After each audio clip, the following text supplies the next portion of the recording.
Avis vascular centre మన దేశంలోనే the best varicose vein hospital complete చేసాం సార్. వాళ్ళు అక్కడ నుంచి ఆ బంగారాన్ని తీసుకొని రాజంపేట అనే ఒక ఊర్లో పెట్టారు. ఆ బంగారాన్ని రికవరీ చేసి అదంతా చేయడానికి ఒక 12 రోజులు పట్టింది. తర్వాత అండి తొట్టంబేడు తర్వాత తొట్టంబేడులోనే ఇంకొక కేసు ఉంటుంది సార్. ఎందుకంటే మన తిరుపతి టౌన్లో ఉన్నటువంటి ఒక ప్రాంతానికి సంబంధించినటువంటి ఒక లేడీ ఉంటుంది. భర్తతోటి కొద్దిగా దూరంగా ఉంటుంది.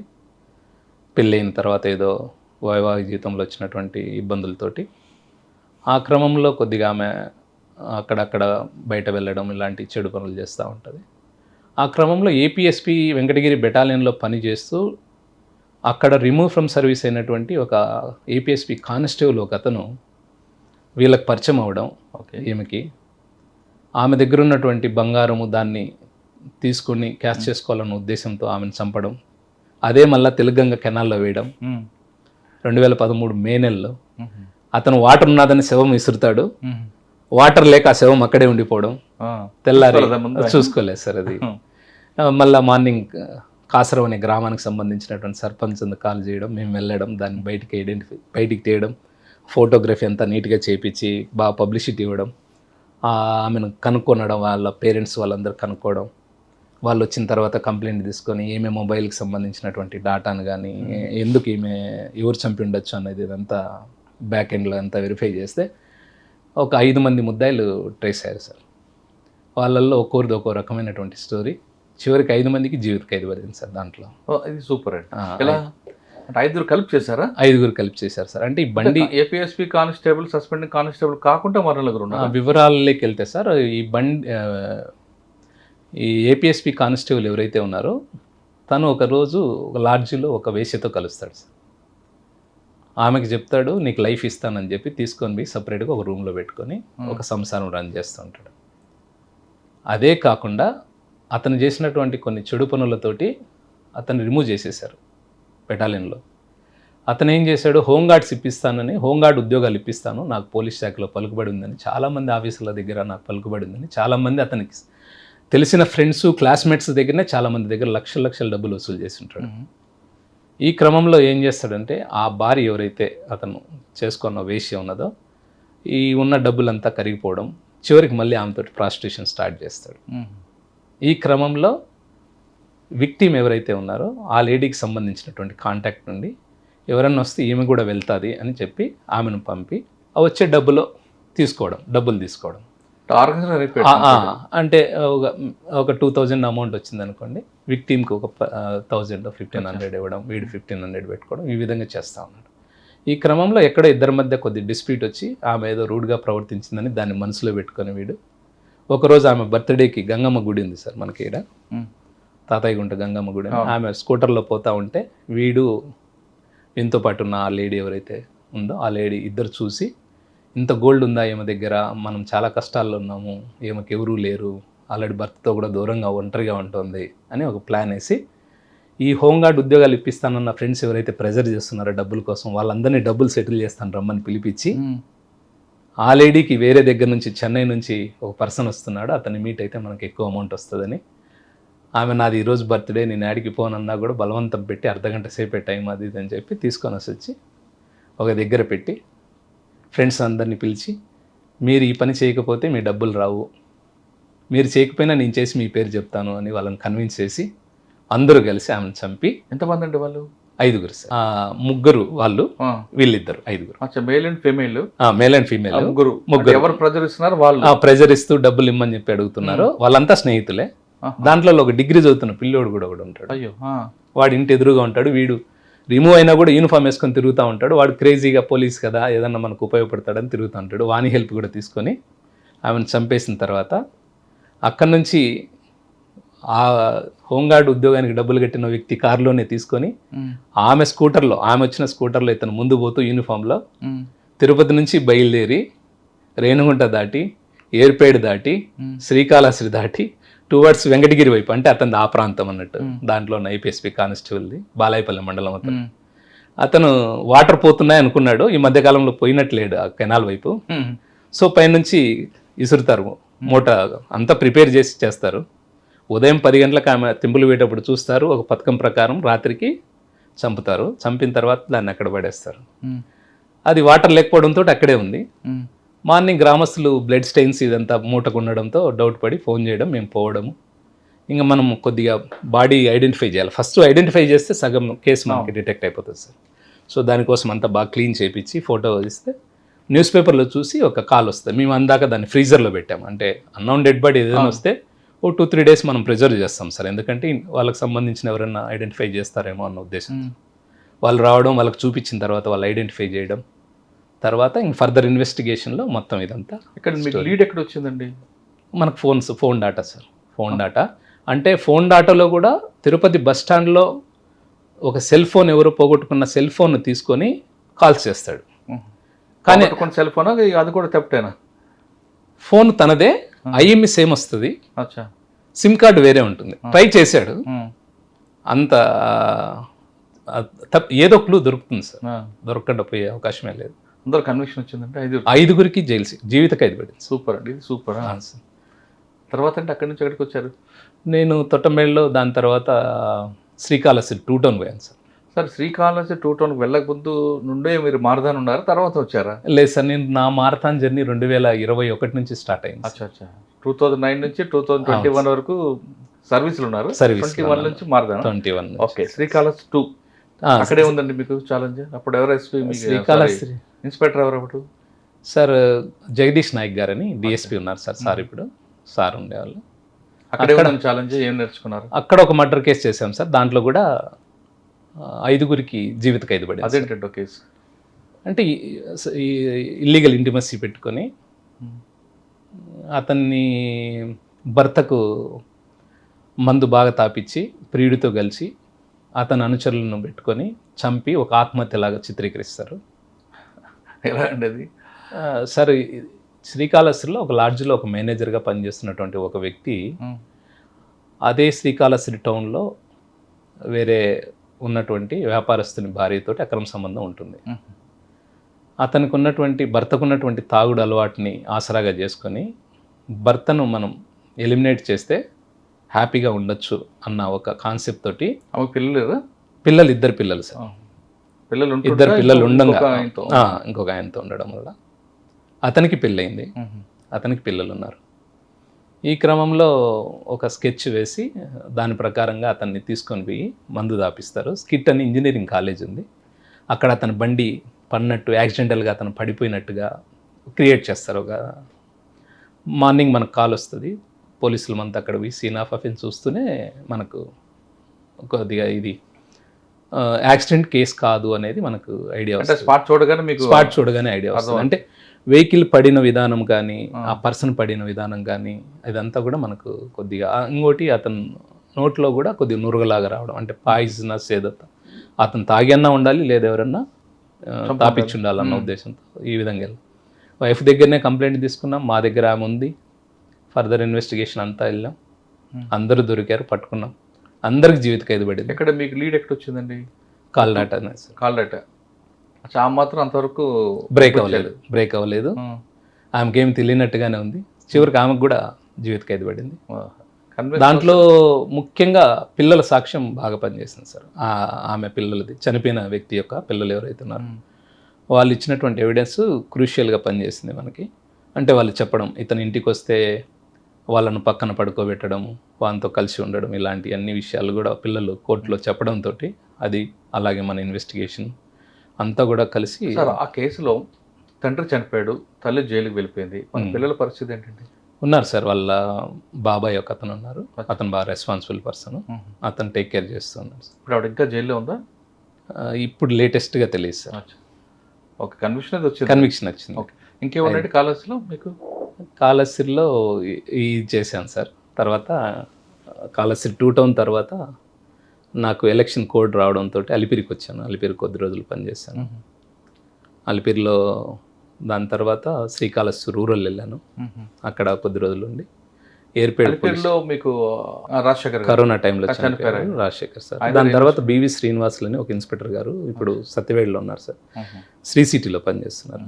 సార్ దగ్గర చేసాం. తర్వాత అక్కడ నుంచి రీకాల్ ఎలక్షన్ పాయింట్ ఆఫ్ వ్యూలో 3 years కంటే ఎక్కువ ఒకే సబ్ డివిజన్లో ఉన్నాం కాబట్టి అక్కడ బదిలీ చేయడం. తర్వాత అగైన్ మళ్ళీ శ్రీకాళహస్తి రూరల్, దాని తర్వాత ఏర్పేట పోవడం జరిగింది సార్. ఏర్పేటలో ఉన్నప్పుడు రెడ్ శాండిల్ వర్క్ బాగా జరిగింది సార్. ఎయిర్పేట వరకు వెళ్ళక ముందు సార్. అలిపిరిలో చేస్తున్నప్పుడు ఎక్కువగా ట్రాఫిక్ ప్రాబ్లం సార్, తర్వాత ఆఫీసర్లకి రూమ్లు ఏర్పాటు చేయడం ఇవన్నీ ప్రోటోకాల్ ఉండేది. ప్రోటోకాల్ అంటే నేను పనిచేసింది 2015 సార్. ఆ టైంలో అంటే ఇన్స్పెక్టర్ గారు SHOగా ఉన్న దగ్గర ఎస్ఐలకి కొద్దిగా ఉండదు, బర్డెన్ ఉంటుంది సార్. సెక్టార్ వైజ్గా ఉంటుంది. నాకు ఈ జీవకోన మంగళం వరకు నాకు ఈ పోలీస్ స్టేషన్కి ఈస్టర్న్ సైడ్ ఉన్నటువంటి పార్ట్ అంతా నాదే ఉండేది. లెఫ్ట్ సైడ్ లీలామహల్ నుంచి స్ట్రైట్గా LIC ట్రైనింగ్ సెంటర్ అని అక్కడ రూమ్స్ లేవు అక్కడ. అక్కడ వరకు అదంతా కొద్దిగా స్లమ్ ఏరియా. ఎక్కువ ఈ రెడ్ శాండిల్ రిలేటెడ్ ముద్దాయిలు, అలాగే పైన పనిచేసే వాళ్ళు, దేవుడి కొండ మీద పనిచేసే వాళ్ళందరూ ఎక్కువ ఉంటారు. బాగా గొడవలు అందు జరుగుతూ ఉంటాయి. వాటిని అన్నింటినీ ప్రివెంట్ చేసుకుంటూ అప్పుడు DSP గారు రవిశంకర్ రెడ్డి సార్ అని ఉండే. బాగా రౌడీ షీట్స్ ఇవన్నీ బాగా ఓపెన్ చేసాం. ఈ చిల్లరగా డబ్బులు వసూలు చేయడం, ఆటో వాళ్ళని బెదిరియడం ఇట్లాంటిది ఎక్కువ జరుగుతూ ఉండే. వాటిని అంతా కూడా మ్యాక్సిమం కంట్రోల్లోకి తెచ్చాం సార్. లీలామాల్ సెంటర్ పనిచేశారు. సార్, అక్కడ సెంటర్ ఏంటండి 24 గంటలు రౌడీజం కనిపిస్తుంటుంది, రాత్రి ఉండదు, పగలు ఉండదు. మ్యాక్సిమం బాగా చేస్తున్నాం సార్. ఇంకా తగ్గింది, ముందుతో పోలిస్తే బాగుంది. ఇప్పుడు తెల్లవారుజామున బస్సు దిగిన వాళ్ళకి ప్రాబ్లం ఉంటుంది సార్. నైట్ టైం అక్కడ టిఫిన్ సెంటర్ తినేవాడికి ప్రాబ్లం ఉంటుంది సార్.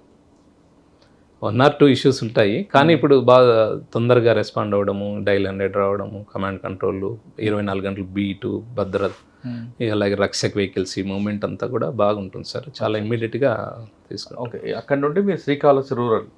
అవును సార్. శ్రీకాళహస్తి ఏర్పేట చేశాను. ఏర్పేట తర్వాత బంగారుపల్లెంకి వెళ్ళాను సార్. ఎయిర్పేట్లో మీకు చెప్పండి, మీకు అసలైన అక్కడ వారు అక్కడే స్టార్ట్ అయింది కదా. ఏర్పేడు అంటే ఎయిర్పోర్ట్ అందు ఉంటుంది కాబట్టి కొద్దిగా ప్రోటోకాల్, VIPs మూమెంట్ అందు ఎక్కువ ఉంటుంది. ఎక్కడ మీకు ఎదురైంది అంటే అప్పుడు రెడ్ శాండిల్స్ అంటే మాకు ఈ ఫారెస్ట్ ఏరియా ఉంది సార్. కొద్దిగా ఈ back side Venkatagiri towards Venkatagiri మనం వెళ్ళేటప్పుడు శ్రీకాళహస్తి, బీవీపురము, గొల్లపల్లి, అలాగే ఆ పైన ఉన్నటువంటి ఈ గ్రామాలలో కొద్దిగా అక్కడ కూడా కొద్దిగా రెడ్ శాండిల్కి అంటే ఎంట్రీ అంటే మెట్టు అటువైపు ప్రాంతం ఇటు కూడా ఉందా? ఇక్కడ ఏం లేదు సార్, ఈ సైడ్ ఏం లేదు. అంటే అడవి లేక్, ఫారెస్ట్ లేక్ ఎంటర్ అవ్వడానికి కానీ ఎగ్జిట్ అవ్వడానికి కానీ రూట్స్ ఉన్నాయన్నమాట. ఇక్కడ ఏర్పేట ఏరియాలో కూడా కొన్ని రూట్స్. బాకారాపేట అటుకది ఉంటుందండి. అక్కడ కూడా అంతలకల్లా మనకు ఏదైతే శేషాచలం ఫారెస్ట్ ఏదైతే ఉందో అక్కడ అంటే పోలీస్ మూమెంట్ ఎక్కడ తక్కువగా ఉంటుంది కొద్దిగా అనేది చూసుకొని కూడా వాళ్ళు ఎగ్జిట్ అవ్వడం కానీ ఎంట్రీ అవ్వడం కానీ లాంటివి చేస్తుంటారు. సరే, ఎంట్రీ ఎగ్జిట్ని ఎలా మీరు కంట్రోల్ చేస్తారు అక్కడ? సర్వేలెన్స్ సార్ కంప్లీట్గా కానిస్టేబుల్ నందు పెట్టడం, కోంబింగ్ ఆపరేషన్స్కి అందు అటెండ్ అవుతూ ఉండడం.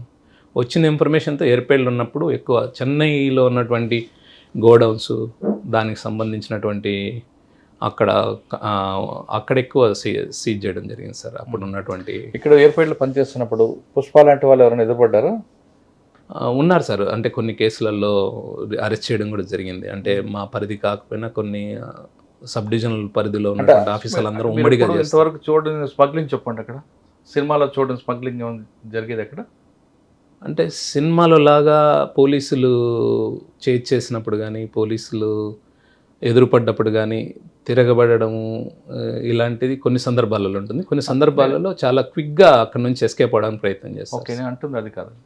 వాళ్ళు పాల క్యాన్లలోని లేదా కిందన ఒక ట్రాక్, ఒక లాకర్లా చేయించుకొని తేవడం అలాంటివి ఎదురుపడి ఉన్నాయి సార్. ఉన్నాయి.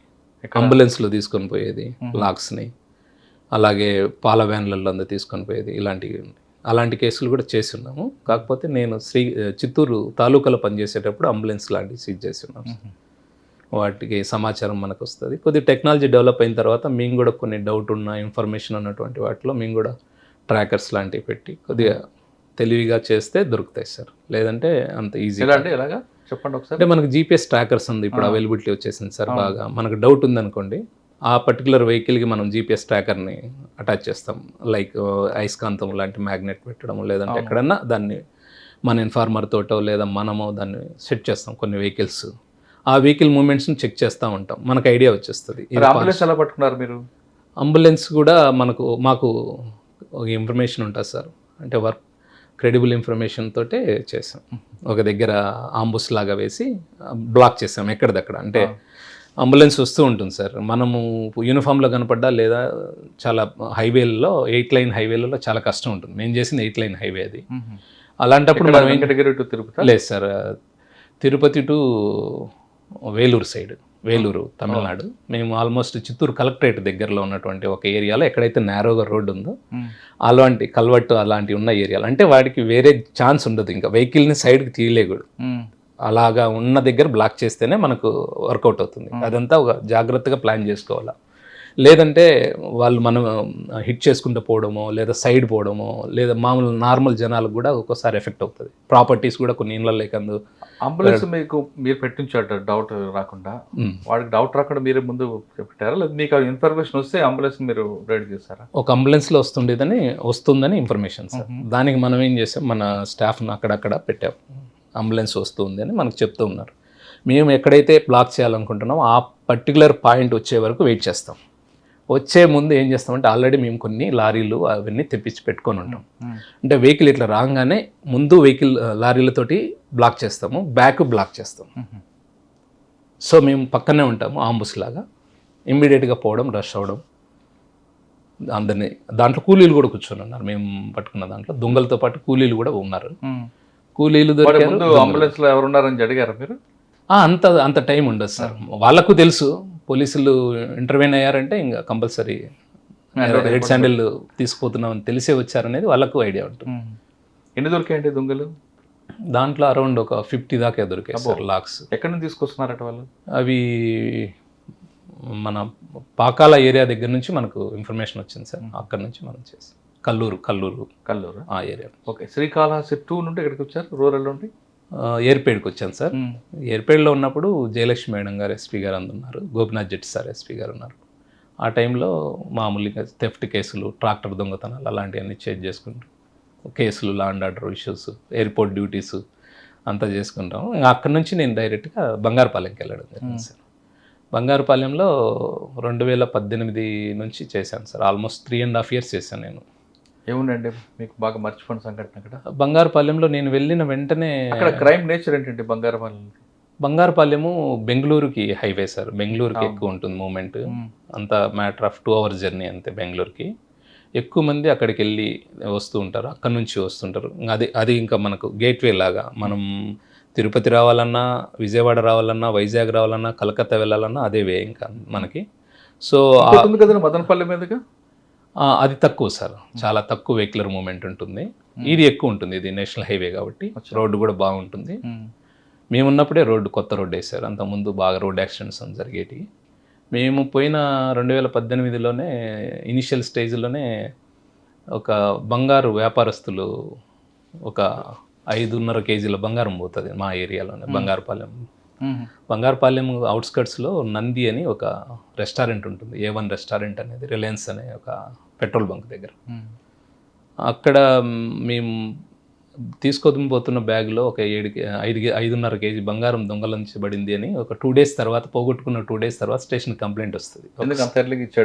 అది మనకు ఒక్కసారిగా మైండ్ బ్లాక్ అవుతుంది. కేజీలు అంటేనే అది ఏమన్నా కరెక్ట్ చెప్తున్నాడా, ఇతను ఏమన్నా సమస్య ఉందా అన్న ఉద్దేశంతో తర్వాత ఆఫీసర్లకు చెప్పడం జరిగింది. అతను కన్విన్స్ చేసిన విధానం, అతను చెప్పిన విధానం చూస్తుంటే 100% పోగొట్టుకున్నాడు. ఎందుకంటే 2 రోజుల తర్వాత ఎందుకు ఇచ్చాడు అంటే, ఓనర్ ఎవరైతే ఉంటారో తను భావేష్ జ్యువెలర్స్ అని చెప్పి బాంబేలో ఉంటారు సార్. తను వీళ్ళు ఎగ్జిక్యూటివ్స్ ఇద్దరు, ఎవరైతే గోల్డ్ థెఫ్ట్ ఉన్నటువంటి పర్సన్స్ ఉన్నారో వాళ్ళు పట్టుకుని క్యారీ చేస్తున్నారా?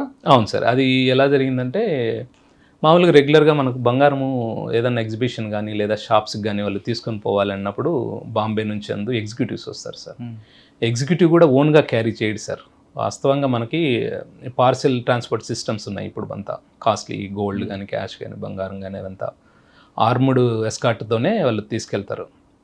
వీళ్ళు కొచ్చిన్లో ఉన్నటువంటి ఒక గోల్డ్ ఎగ్జిబిషన్కి భావేష్ జ్యువెలర్స్ అని ముంబైకి సంబంధించిన వాళ్ళు అక్కడ నుంచి తీసుకొని వస్తారు.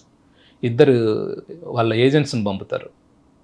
మేము ఆల్రెడీ గోల్డ్ పంపించాము ఎగ్జిబిషన్కి. అదంతా కూడా కొద్దిగా మామూలు మనం డైలీ లైఫ్లో వాడే గోల్డ్ కాకుండా కొద్దిగా డిఫరెంట్గా ఉన్నటువంటి గోల్డ్ సార్. అది మనకు అకేషనల్కి వాడే గోల్డ్. అది ఆ గోల్డ్ ఎగ్జిబిషన్కి వాళ్ళు పంపుతారు. ఏజెంట్స్ సింపుల్గా బాంబేలో బయలుదేరుతారు, కొచ్చిన్కి వచ్చేస్తారు. కొచ్చిన్కి వచ్చేసిన తర్వాత వాళ్ళకు ఒక కోడ్ ఉంటుంది. ఆ కోడ్ ఆ ఆఫీస్ దగ్గర చెప్తే వాళ్ళు ఆ పార్సల్ ఇస్తారు. ఆ పార్సల్ తీసుకొని వస్తారు, ఎగ్జిబిషన్ అంతా ఎగ్జిబిట్ చేస్తారు. అక్కడ నుంచి మళ్ళీ ఓనర్ కాల్ చేస్తారు.